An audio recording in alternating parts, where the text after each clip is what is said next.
성공을 향해 가는 채널. And the truth is that when you tell everybody, you tell people you're in sales, a lot of people don't like it very much at all. So what is effective? Granted, I guess I am in sales, and we all are. If I want to get better at it. More effectively and more ethically is what I call the new ABCs. 다니엘 핑크는 세계적인 미래학자 중 한 사람이죠.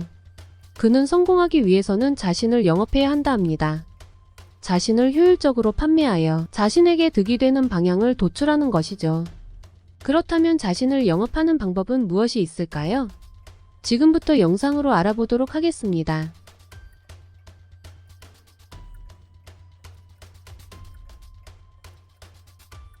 That they're spending an enormous amount of their time in what I call non-sales selling. They're selling. They're convincing you to make an exchange. Give me something you have in exchange for something that I have, but it's denominated not in dollars. It's denominated in time. It's denominated in attention. It's denominated in effort. And the truth is that when you tell everybody, you tell people you're in sales, a lot of people don't like it very much at all. So what is effective? Granted, I guess I am in sales, and we all are. If I want to get better at it. More effectively and more ethically is what I call the new ABCs. Attunement, buoyancy, and clarity. Attunement, buoyancy, and clarity. A, attunement, perspective taking. How do you understand someone else's perspective? B, buoyancy. Salespeople in general. One of my favorite characters in this book was a guy named Norman Hall, who's sold fuller brushes, sells fuller brushes, last fuller brush man in San Francisco. And he said, I love this phrase, he said, when you're in sales, every day you face, this is his phrase, an ocean of rejection.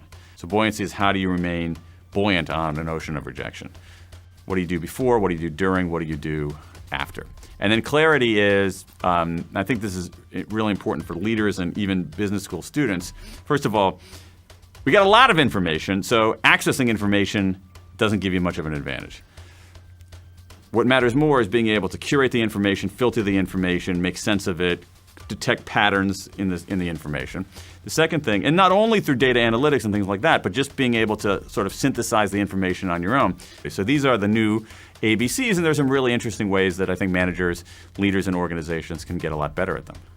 So if I think about these ABCs, at least the A and the C, it almost sounds like selling is a little bit more about advising or consulting than it is sort of influencing, pushing, persuading. Is that fair? I think it's a very, very fair comment, and that's in fact one reason why I wanted to draw the contrast. ABC comes from always be closing, which is the pushing, steamroller, drive. And what I wanted to try to do is in some ways take that on. And one of the things that you see out there in sales is a move from selling solutions, which was a idea that's been around for a while, to selling insights. And let's come back then to the B and the ABC, so buoyancy. So we all face a lot of rejection as we try to achieve our goals. Absolutely. What are some of the most effective strategies you've uncovered for maintaining that? And the conventional view on self-talk is that we should pump ourselves up. We're going into a sales call, you can do it. You got this. You're an ant, you know. And what this research found is that you're better off deploying what they call interrogative self-talk. Not saying I can do it, but asking yourself, can you do this? Dan, you can do this, right? That's sort of affirmative, declarative, pumping up. I feel pretty good about that. I mean, I do. I like hearing that I'm awesome. I like telling myself, I mean, it's fine. I mean, there is, I mean, again, I don't know the research on this particular thing, but there is, at least in our human experience, a kind of sort of a certain level of at least momentary buoyancy in that affirmation. We feel good. But if I say instead, can you do this? Questions are active. And that's the whole point. The questions require, even in self-talk, questions elicit active response. 자신을 판매하는 가장 효율적인 방법은 상대방이 관심 있어 하는 것이 무엇인지 파악하고 어떤 식의 거절이 나오더라도 대비를 할 자세가 필요하며 어떤 정보가 중요한지 빠르게 파악해야 합니다. 자신을 잘 영업할 수 있다면 성공할 겁니다.